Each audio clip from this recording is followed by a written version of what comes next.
No fort walls, no cavalry column riding out to meet them, no warning on the wind, just the ground beginning to shake under your boots before your eyes could find a single thing to aim at.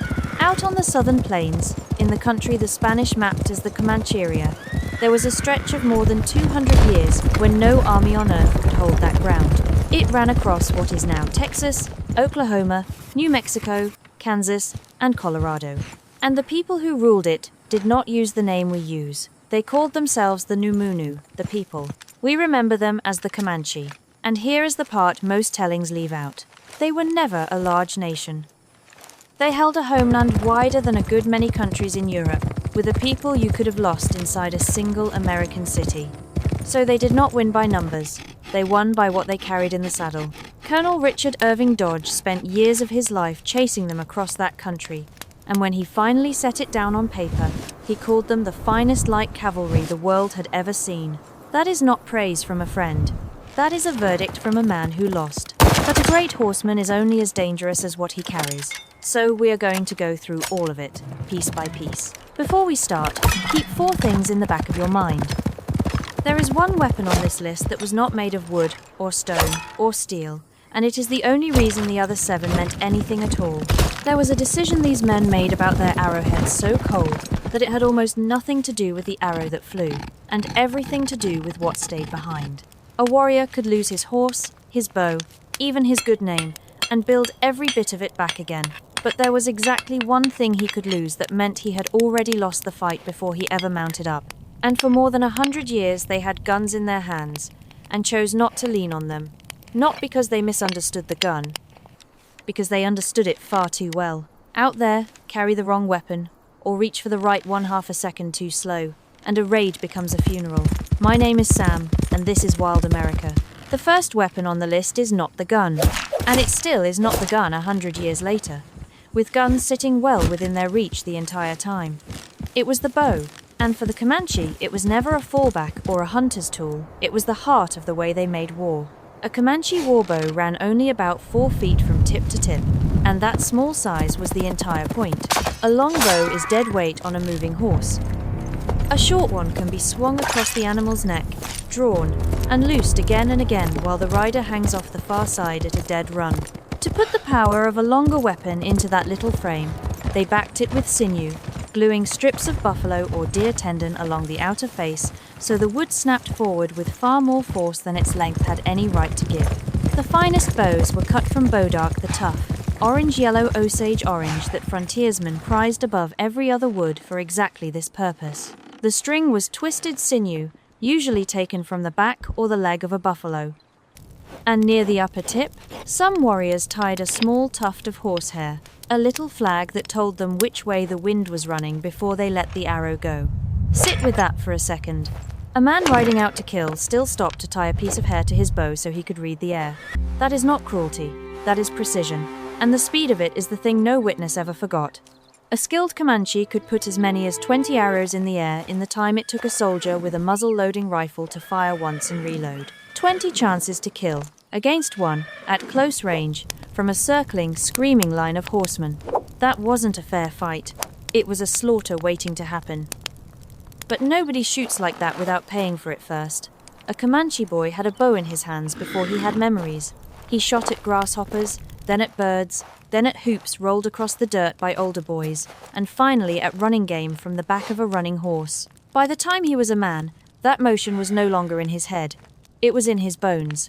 And I'll be honest with you, about the limits past 50 or 60 yards, the bow lost its bite, which tells you everything about how the Comanche fought. Their whole way of war was built on closing the distance, not holding it.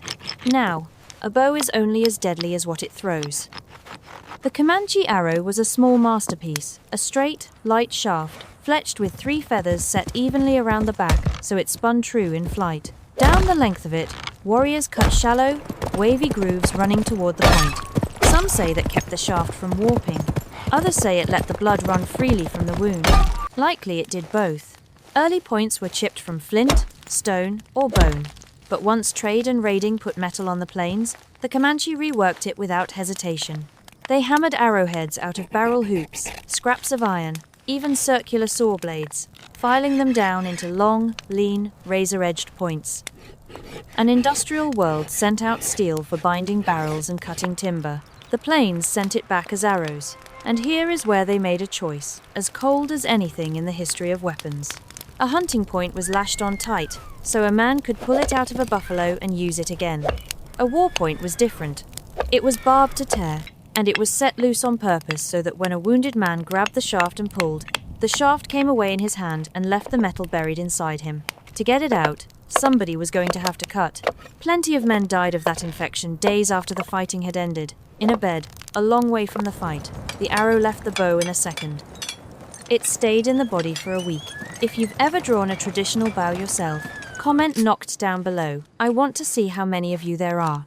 All of it rode in one combined case and quiver slung across the back, sewn from buffalo, from deer, or from otter hide, which was the most prized of the three.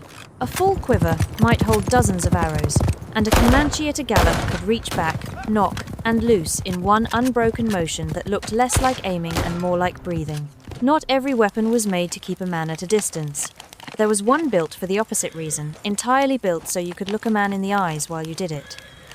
The Comanche war lance was a long shaft tipped with a sharpened blade of metal, or in earlier days, chipped stone or bone. The painter George Catlin rode among Comanche horsemen in 1834, and he wrote of lances a full 14 feet in length. Stand 3 tall men head to foot, and you still come up short. Carried at a gallop, with the weight and speed of the horse driving it home, a lance like that could pass clean through a body. A warrior could use it 2 ways.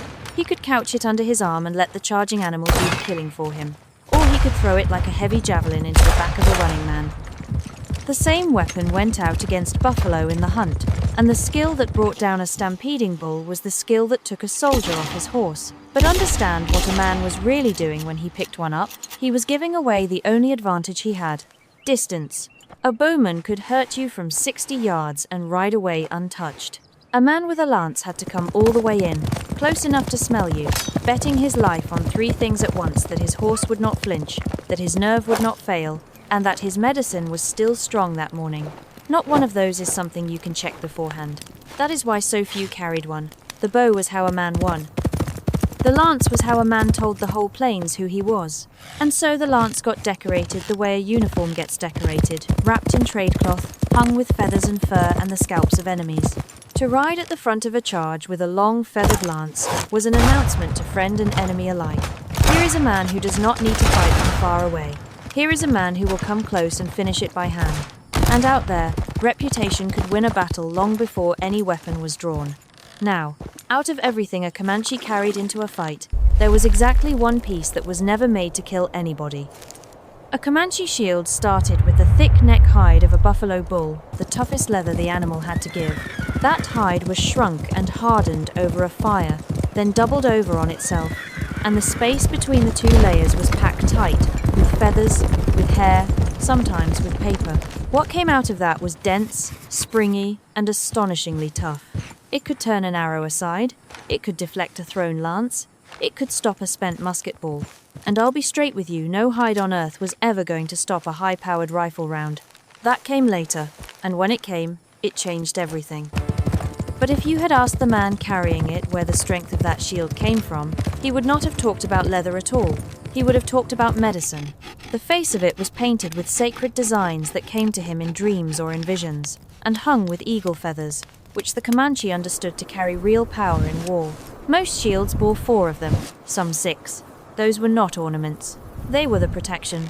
Making one was a solemn business, done with prayer and ceremony, and a man would often go to an older warrior, known for strong medicine, and ask him to help raise the shield and call its power into being. After that, it was handled like something holy, kept outside on a tripod away from the camp, turned through the day to follow the sun, stored in a hidden place rather than inside the family lodge where anyone might brush against it. And that brings us back to something I mentioned at the start. A Comanche man could lose almost anything and rebuild it. Lose his horses to a raid, and he could steal more. Break his bow, and he could cut another. Lose a whole winter's food, and his people would feed him. There was exactly one thing he could lose that could not be replaced: the shield, or the medicine inside it. Lose that, and he rode out already half beaten, and every man riding beside him knew it. Here is the part that has stayed with me. Every other weapon on this list answers the same question. How do I kill the man in front of me? The shield answers a much harder one. Do I deserve to come home? Sooner or later, every fight collapses. The riding stops, the lines fold in on each other, and suddenly there is no room to draw a bow and no time to set a lance. When that happened, a Comanche warrior reached for something so simple it was almost brutal. The war club. The most common kind set a heavy stone head inside a wet rawhide wrapper, bound onto a short, springy wooden handle. As that green hide dried, it shrank down around the stone and the shaft until it gripped tight as iron. Others were carved from a single piece of hardwood with a rounded ball at the striking end, and plenty of those were fitted with a spike of metal, or antler, or stone, so the thing would bite as well as batter. Swung down from horseback, with the strength of a man's arm and the momentum of his mount behind it, a club like that could crush a skull or shatter bone straight through a raised guard, and there was no art to it. No footwork, no fencing, no years of training the way the bow demanded. The club rewarded 3 things: only ferocity, timing, and a strong arm. But here is why it never left a warrior's hand. It never misfired. It never ran dry. It never needed reloading. It was also the weapon of the night raid, which was the kind of fighting the Comanche did better than anyone alive. And in the dark, a single, silent blow is worth more than all the range in the world. When an enemy was unhorsed or cornered, the club finished what the bow and the lance had started. It was the last argument in a close fight, and a stunned man had almost no answer to it. Every warrior carried a blade as well, though the knife held a different place for the Comanche than it did for some other peoples. Because they were horsemen first and horsemen last, they never built up the elaborate knife-fighting traditions you find in a people like the Apache. Their killing was done from the saddle, with bow and lance. The knife was for the work that came afterward. Most carried trade knives, plain butcher blades of steel bought from Mexican and American traders, and a good many more taken in raids. A knife skinned game, cut meat, carved wood, cut harness and hide, and on a battlefield, it did the grim work of taking a scalp. I want to be careful here, because this is the part people get wrong. Scalping on the southern plains was old, far older than the white traders who eventually supplied the steel that made it easier. It was a trophy that proved a man's deeds, and it carried real weight in honor. But it carried something else too, and the Comanche knew it better than anybody, because that scalp hanging from a lance was, in some other lodge on some other river, a son who did not come home. Both of those things were true at the same time, and every man on that plain understood it. Alongside the knife, many warriors carried a hatchet. In the earliest days, a war hatchet might be nothing more than a stone head lashed or driven through a wooden handle. But once iron began moving along the trade routes, the metal trade axe spread fast, compact, balanced, and able to chop, throw, or split a skull at close range. Like the club, it needed no powder and no string, and it worked just as well on horseback as it did on foot. If you'd like a full episode on how the trade routes and white man's steel permanently rewrote warfare across the plains, comment steel and trade down below, and I'll put it together. Which brings us to the gun. And this is where most people get the Comanche completely backwards. Firearms reached the plains early, traded up from the Spanish, then bought, bartered, or seized from Mexicans, Americans, and rival tribes. The Comanche took them. They simply refused to let the gun replace the bow, and not out of stubbornness or superstition, out of cold arithmetic. An early muzzle-loading musket or trade gun was a nightmare on a horse. Slow to reload, awkward to handle, and at a gallop, once the powder was gone, it was a club with better manners. Against a warrior loosing 20 arrows a minute at close range, a single-shot rifle was a poor trade. The musket had exactly one real edge, and that was range, the ability to reach a man before his arrows could reach you. So the Comanche answer was to erase the range, ride in hard, under the guns, while the soldiers were still fumbling with powder and ball. But the real problem was never the gun itself, it was feeding it. Powder and shot were always the bottleneck. New Mexican traders, the Comanche dealt with, the Comancheros, hauled firearms and ammunition out onto the plains to barter, and a great deal more was simply taken, lifted from raided ranches, from wagon trains, from dead soldiers. A bow, though, could be fed forever with arrows a man made himself. A gun was only ever as good as the next pouch of powder, and out in the Comanche that was never a thing to count on. Think about what that means. A bow was fed by its owner's own hands. A gun was fed by the kindness of its owner's enemies. That is why, from their rise in the middle 1700s all the way to about the 1850s, the bow stayed their favoured weapon. What finally moved the balance was not a better musket, it was repetition. When Samuel Colt's revolver reached the frontier in the 1840s, and the repeating rifle followed it, a single man could suddenly fire 5 or 6 shots without reloading, and for the first time in 2 centuries, a white man's weapon matched the rhythm of a mounted bowman. The Comanche, practical as ever, took up revolvers and repeaters as fast as they could get their hands on them, and even then, many warriors carried both, drawing whichever one the moment asked for. Because the bow was silent, it never jammed, and it never ran out the sudden way a gun runs out. In the close, swirling fights, and in the dark, a quiet arrow was worth far more than a flash and a thunderclap that told every man on that river exactly where you were standing. There is one weapon left on this list. It was not made of wood, it was not made of stone, and it was not made of steel. It had a heartbeat. I know how it sounds to call a horse a weapon, but go back through everything we just covered, and you will find that not one piece of it works without the animal underneath. The 4-foot bow is short because of the horse. The lance is a killing tool because of the horse's weight behind it. The club is deadly because of the speed the horse gives a man's arm. Take the horse out, and the Comanche are a small people with good archery. Put the horse back in, and they hold an empire for 200 years. And no one on the continent bred them better, trained them better, or rode them better. A Comanche boy was on horseback almost before he could walk, and by the time he was a man, he could do things in a saddle that left career army officers shaking their heads and writing home about it. The most famous of those things was also the deadliest, and I want you to picture it slowly. Worked into the horse's mane was a short loop of braided hair or leather. At a full run, the warrior would take hold of that loop and drop down along the side of the animal, hook one heel over its back to lock himself in place, and shoot either over the neck or out from underneath the horse's belly, using the animal's own body as a moving shield. Now stand where the soldiers stood. You raise your rifle, and there is nothing there. No man, no target, no shoulder, no face. There is only a horse coming at you at a dead run, and the arrows are coming out from under it. These were not ordinary ponies either. A man kept his best war horses the fastest, the steadiest animals he owned apart from the common herd, and he valued them above nearly anything else in his life.